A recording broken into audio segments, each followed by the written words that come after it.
Trey Gowdy, former congressman and chairman of the House Oversight Committee, now a partner at Nelson Mullins and a Fox News contributor. Good to have you with us tonight, sir. What's your reaction? What do you think he was getting at with that no one objected? That Devin and Paul knew about it and had no problem with it. That's exactly what he's getting at. And the reason he's doing it this way is Devin and Paul are not allowed to discuss anything that is said in a Gang of Eight meeting. And McCabe knows that. So he can level the accusation, and Paul and Devin cannot refute him. What I think is fascinating is there were 3 investigations into a duly elected president. The Peter Strzok one from July of 2016, and then McCabe started a counterintelligence, and if he's telling the truth, started a criminal probe into the President of the United States. I listened to Devin and Paul quiz the DOJ and the FBI for hours on multiple occasions about the one counterintelligence investigation we all knew about it. I find it stunning that they would know about a second one and not say a single solitary word. And I will continue to not believe they knew about it unless one or the other contradicts it. So you're saying that Paul Ryan, Devin Nunes, that the whole Gang of Eight was not aware that there were 2 investigations. So the first investigation that everybody understood was whether or not there was Russian interference in the election, correct? Well, if you look at the FBI document, which was drafted by and approved by Peter Strzok, it was a counterintelligence investigation into the Trump campaign. Now, the FBI doesn't like it when I say that, but unfortunately, I've seen the documents. I know exactly what Strzok wrote. They want you to believe that it was into what Russia was doing, and that's fine. That's appropriate. Unfortunately, Strzok used the phrase Trump campaign. So that was the one from July of 2016, and now McCabe says there was one in May of 2017 in addition to the criminal investigation into obstruction of justice. Understood. I mean, and everyone knows that the FISA warrants were happening during the time of the original investigation, which goes right to the heart of what you're saying about the Trump campaign in and of itself. But what triggered the second part of this for Andrew McCabe is quite clear. He was very upset that James Comey was fired. And when he was pressed on this by Savannah Guthrie on the Today Show this morning, he said, she said, what evidence, what reasoning did you have? And he says, because he clearly wanted us to stop investigating. He talked about Michael Flynn. He asked for, perhaps you could see your way past this investigation. And he felt that there was a direct line, perhaps, from that to him being an agent of Russia, essentially. If thinking that Jim Comey is not a good FBI director is tantamount to being an agent of Russia, then just list all the people that are agents of Russia. Chuck Schumer, Nancy Pelosi, Rod Rosenstein, who wrote the memo getting rid of Comey, Michael Horowitz, who's the inspector general. I mean, look, I know McCabe liked Jim Comey. I know that. But lots of people thought that Jim Comey had lost the ability to lead that department. And the fact that President Trump got rid of him in May of 2017 is not sufficient basis to launch a criminal obstruction of justice probe. Look at what happened, Martha. He gets rid of Comey, replaces him with a Comey acolyte who not only continues the probe, but expands it. So if his goal was to obstruct a Russia investigation, gosh, he did a terrible job of it. Well, your friend Adam Schiff clearly believes that this evidence that Andrew McCabe speaks of definitely existed. And just to remind everyone, Andrew McCabe said that he believed that the president was a national security concern and that it was such a potent moment for everyone because they were so terrified about this.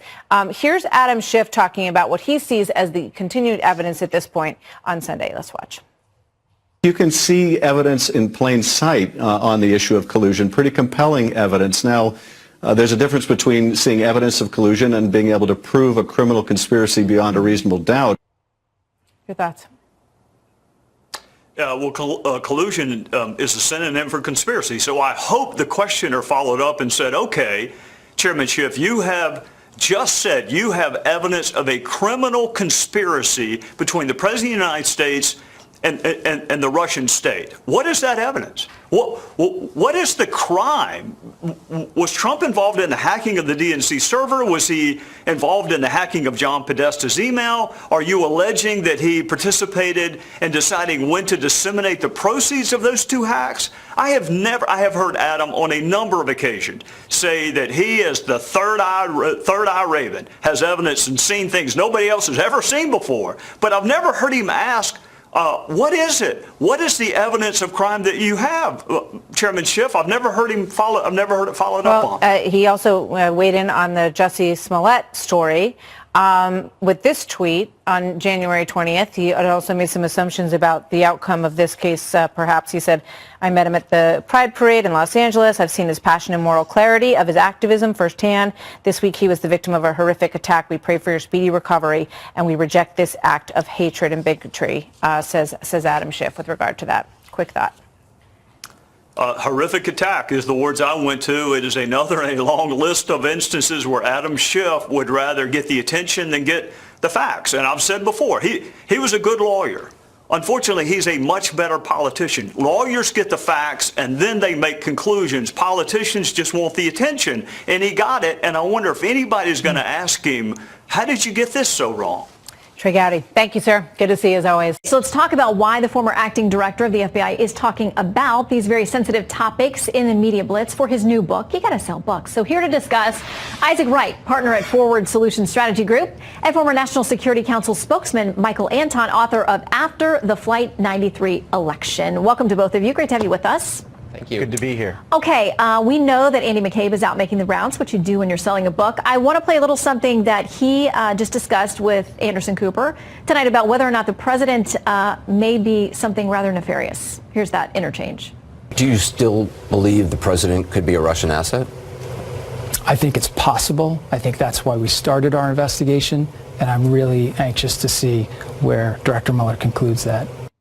Michael, you were part of this administration. Is the president a Russian asset? No, I hope your camera caught it. I was laughing as I heard that. It's the most preposterous thing I've ever heard, and I'm amazed that we as a national media and as a political culture have been dwelling on this obviously absurd point for 2.5 years, and there's no evidence for it. Now, I just want to say one thing. To me, what stuck out from McCabe's original interview with 60 Minutes, where he said his motivation was to put this Russia collusion investigation or story on a solid footing so that nobody could take it away or walk it back.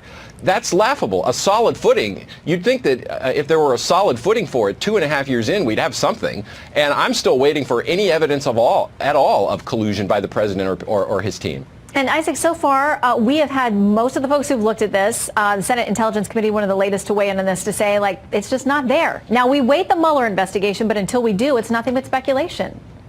Yeah, well, that's a great thing I can help clear up right now for Michael. He was looking for what the evidence is. Ask Paul Manafort. He's looking at serving a life prison sentence.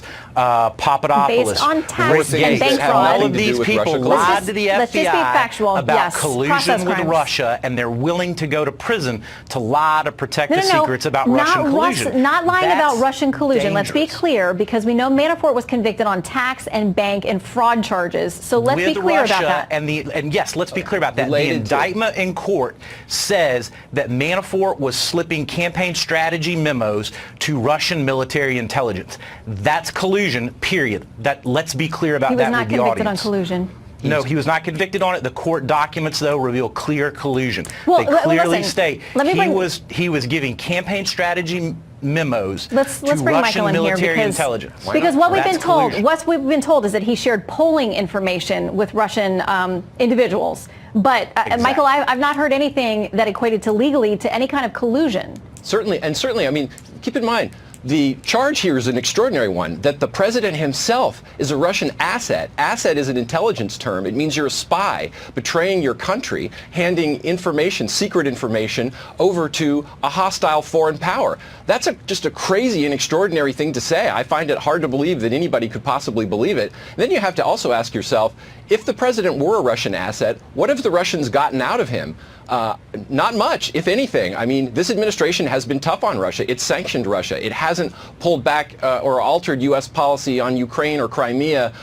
It hasn't reopened Russian diplomatic installations. In fact, it's closed more of them. It's kicked more Russian diplomats and known spies out of the United States. It doesn't seem to me that the administration has given Putin anything he wants, and it's done a lot of things to him that he definitely doesn't want. Well, and Isaac, you know that's the argument that we hear from people who support President Trump, and they'll say also, I mean, he's done things like arming, folks in Ukraine and providing them with a defense system. So why is Donald Trump refused to allow interpreters or notes to be taken on a single conversation he's had with Putin? That's just not true. Everything is above. Hey, Michael, I didn't false. interrupt you. Don't interrupt me.